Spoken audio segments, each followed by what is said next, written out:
packed in the sleepy streets of Jar, the capital of the Lower Jaffa.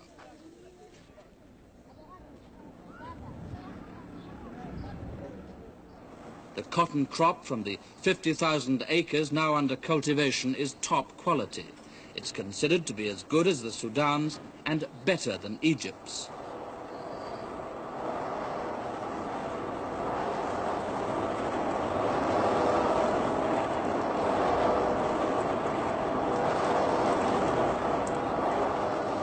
The cotton venture was started in 1948 with a loan from Britain.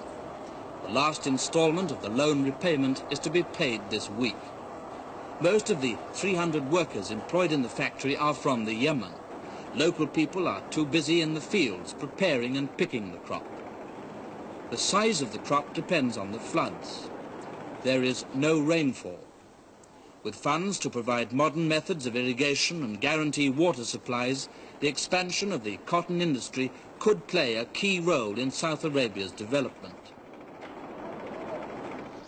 Beyond the ابين Delta, the mountains of the Upper Jaffa state, not yet in the Federation, and the undemarcated border with the Yemen. According to British officials, few white men have ever dared set foot in the Upper Jaffa.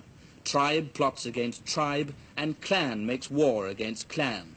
The only thing the tribesmen hate more than foreigners, it said, is each other.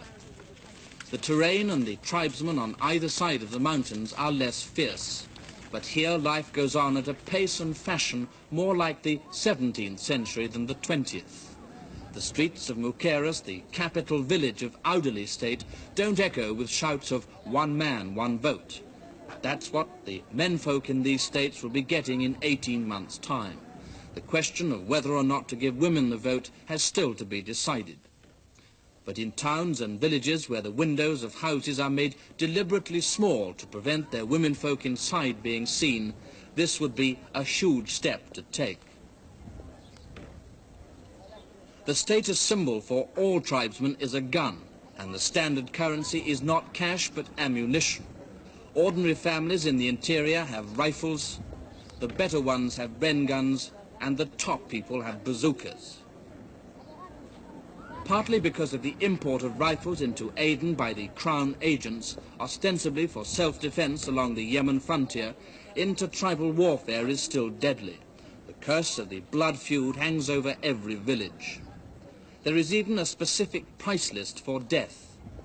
A tribesman who commits cold-blooded murder has the choice of being killed himself or raising £2,000 to pay as compensation to his victim's relatives.